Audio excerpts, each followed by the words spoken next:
गए जो white collar module था जिसमें डॉक्टर्स के नाम यहाँ पर सामने आए, उन सब का कनेक्शन अल फलाह यूनिवर्सिटी से कहीं ना कहीं सामने आया। और अब इस यूनिवर्सिटी पर एक्शन को लेकर मौलाना मदनी ने एक बड़ा बयान दिया। उन्होंने कहा कि अल फलाह पर हो रही कार्रवाई पर सवाल उठाते हुए उन्होंने कहा जमीयत उलमाए हिंद के राष्ट्रीय अध्यक्ष हैं मौलाना अरशद मदनी। उन्होंने कहा कि अल फलाह यूनिवर्सिटी से जुड़े विवाद और देश में मुसलमानों की स्थिति पर उन्होंने यहाँ पर बोला है। उन्होंने कहा कि न्यूयॉर्क का मेयर एक मुसलमान बन सकता है, लेकिन किसी यूनिवर्सिटी का वाइस चेयरमैन मुसलमान नहीं बन सकता। दुनिया का मुसलमान एक आदमी न्यूयॉर्क का मेयर बन सकता है, ममदानी लंदन के अंदर मेयर बन सकता है एक खान, हिंदुस्तान के अंदर किसी मुस्लिम यूनिवर्सिटी का कोई आदमी वाइस चांसलर नहीं बन सकता। और अगर बनेगा तो आजम खां की तरह जेल के अंदर जाएगा, इकबाल की तरह औलाद जेल में डाल दी जाएगी। आज देख लीजिए अल फलाह का क्या हो रहा है, जेल में पड़ा हुआ है और कितने साल जेल के अंदर गुजरते हैं नहीं जानता कोई आदमी। और यहाँ पर एक और बड़ी खबर सामने आ रही है। डॉक्टर शाहीन जो अब गिरफ्तार की जा चुकी है और आईआईटी कानपुर के छात्र को लेकर ये बड़ी खबर है। आईआईटी छात्र की तलाश यहाँ पर जांच एजेंसियां कर रही हैं।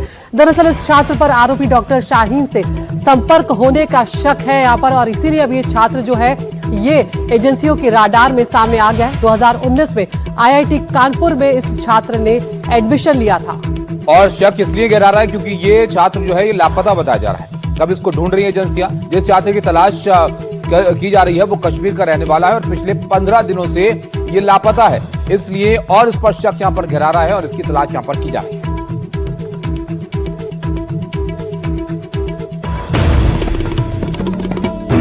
अगली बड़ी खबर यूपी से आपको बताते हैं। यूपी के बागपत से ये बड़ी खबर है। यहाँ पर डॉक्टर पर कुख्यात कैदियों की मदद का आरोप लगा है। डॉक्टर जावेद पर कैदियों की मदद का आरोप है। जेल के अधीक्षक ने पत्र लिखकर इसका खुलासा किया है।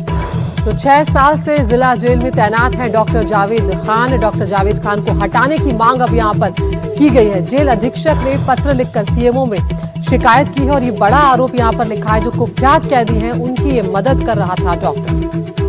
देखिए, डॉक्टर जावेद खान यहाँ पर तकरीबन 6 सालों से यहाँ पर नियुक्त थे चिकित्सा अधिकारी के तौर पर, और लंबे समय रहने के कारण बहुत सारी उनकी कार्यप्रणाली में इश्यूज आ रहे थे और कई ऐसी चीज़ें वो कर रहे थे जो नियम विरुद्ध हैं, शासन और सरकार की मंशा के विपरीत है, नहीं होनी चाहिए थी।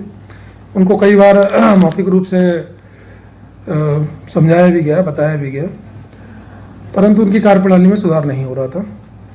और इसके कारण फिर जो है कि मेरे द्वारा फिर सीएमओ साहब से रिक्वेस्ट किया गया कि इनको जो है चेंज करके किसी और को यहाँ पर नियुक्त कर दिया जाए। तो रणवीर सिंह हमारे सहयोगी हमारे साथ जुड़ गए। रणवीर, ये बहुत बड़ी खबर है क्योंकि जो डॉक्टर वहां पर अधीक्षक है उन्हीं के ऊपर यहाँ पर कैदियों की मदद का आरोप लग रहा है। किस तरह से ये बात सामने आई, किस तरह के सबूत है यहाँ पर और क्या पृष्ठभूमि है इनकी?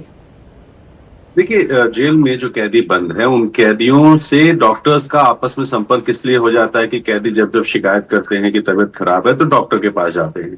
आरोप ये है कि डॉक्टर जावेद खान जो 6 साल से बागपत की जेल में तैनात है वो प्रभावशाली बंदियों से अपना एक अलग किस्म से सेटिंग करके उनको बीमार बता के अस्पताल में एडमिट करता है। इससे फायदा ये होता है कि कैदी जो बैरक में रहते हैं उन्हें अस्पताल में आराम से बेड पे रहने को मिल जाता है, बहुत सारी सहूलियतें मिल जाती हैं।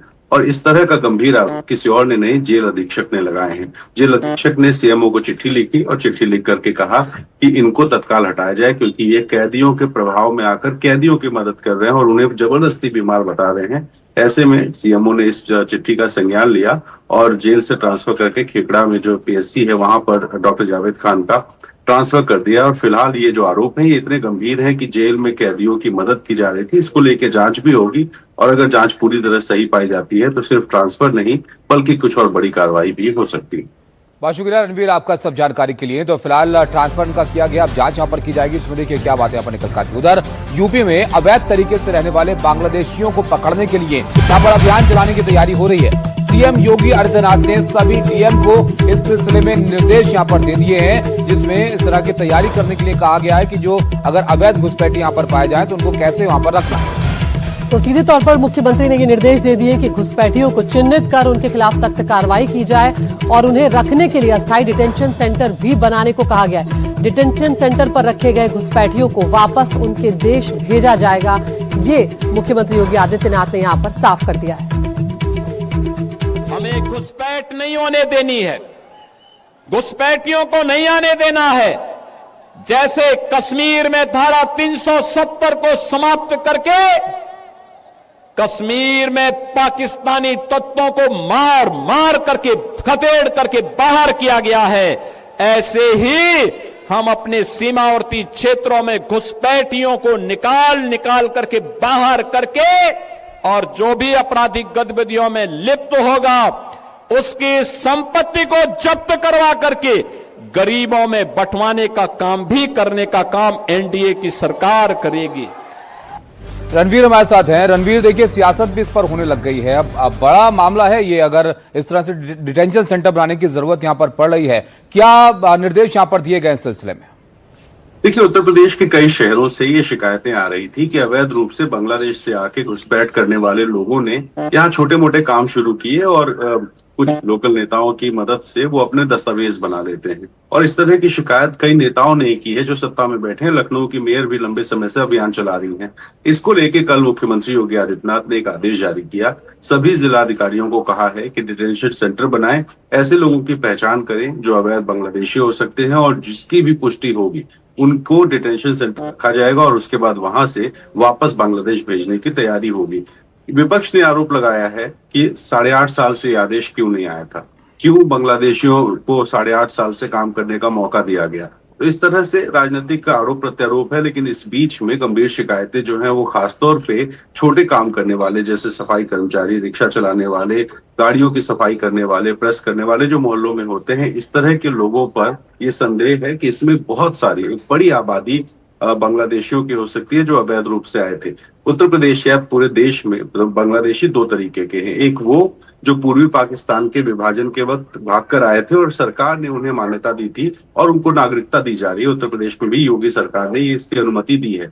लेकिन दूसरे वो हैं जो अवैध रूप से खुली सीमाओं से आते हैं और यहाँ पर अपने दस्तावेज बना के रहते हैं। हालांकि इनकी पहचान करना बहुत मुश्किल है, लेकिन फिर भी कोशिश ये है उत्तर प्रदेश सरकार की कि जिस पर भी शक हो उनकी भाषा या तमाम शिकायतों के आधार पे, तो ये असम या आसपास की जो नॉर्थ ईस्ट की सरकार है जैसे त्रिपुरा वगैरह, वहां की सरकारों से संपर्क करके इन लोग का एड्रेस तो बड़ा एक्शन एक तरह से रणवीर जिस तरह से आप बता रहे हैं घुसपैठियों पर लेने की कोशिश यहाँ पर की जा रही है। बहुत बहुत शुक्रिया आपका इस तमाम जानकारी के लिए।